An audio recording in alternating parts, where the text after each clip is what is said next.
नेपाल के हालात अभी भी अस्थिर हैं।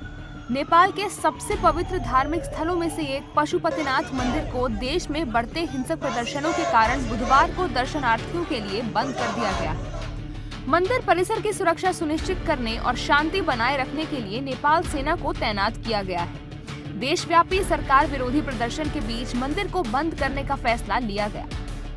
बता दें कि नेपाल में ये प्रदर्शन मुख्य रूप से उन युवाओं ने शुरू किए थे जो सरकार के हालिया फैसले, खासकर 26 सोशल मीडिया प्लेटफॉर्म पर प्रतिबंध को अभिव्यक्ति की स्वतंत्रता पर हमला मानते हैं। प्रदर्शनों के बढ़ते दबाव के बीच मंगलवार को नेपाल के प्रधानमंत्री केपी शर्मा ओली और राष्ट्रपति रामचंद्र पौडेल ने इस्तीफा दे दिया। प्रदर्शनकारियों ने राष्ट्रपति और अन्य शीर्ष नेताओं के आवासों को निशाना बनाया, साथ ही संसद भवन में तोड़फोड़ की। प्रदर्शनकारियों और सुरक्षा बलों के बीच झड़पों में कम से कम 22 लोगों की मौत हो गई और 500 से अधिक लोग घायल हुए हैं।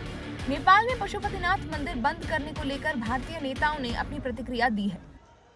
दुखद है ये। मंदिर हमारे धार्मिक आस्था का केंद्र बिंदु है। अगर मंदिर को किसी ने क्षतिग्रस्त किया है तो ये काफी दुखद घटना है। यह लोकतांत्रिक मूल्यों का हनन है और कहीं से भी सांस्कृतिक राजनीतिक विरासत के लिए ठीक नहीं है।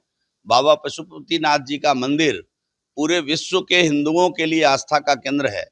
देखिए, मैं समझता हूँ कि जो आस्था का केंद्र है, यहाँ इस प्रकार की चीज़ें आनी नहीं चाहिए और ये उनकी संपत्ति है, जिनका ये देश है, उनकी संपत्ति है और आस्था का केंद्र है। मैंने समझता कि अगर आप अगर दोषी हैं, ईश्वर ने आपका क्या बिगाड़ा है, तो आस्था के केंद्र में इस प्रकार के किसी भी कृत्य की मैं निंदा करता हूँ। पूरे देश के नेपाल के जो हालात हैं, किसकी गलती थी, क्या हुआ, कब हुआ, कैसे हुआ, विपक्ष ने क्या करा, नौजवानों ने क्या करा, पूरे देश की क्या हालत है, ये बातें सभी सब्जेक्टिव हैं और डिबेटेबल है। लेकिन जो वहाँ पे तोड़फोड़ हुई उसको देखते हुए एयरपोर्ट पे कुछ नुकसान ना हो जाए, वहाँ के जितने भी हवाई जहाज़ हैं उनमें कोई नुकसान ना हो जाए, वहाँ के देश की मिलिट्री ने उनको अपने संरक्षण में लिया है।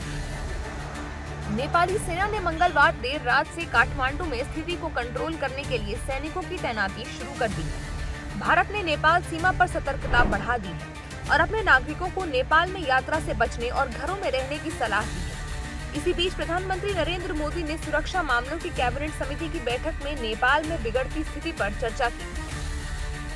उन्होंने हिंसा में युवाओं की मौत पर गहरी पीड़ा व्यक्त की और नेपाल में शांति तथा स्थिरता के महत्व पर जोर दिया।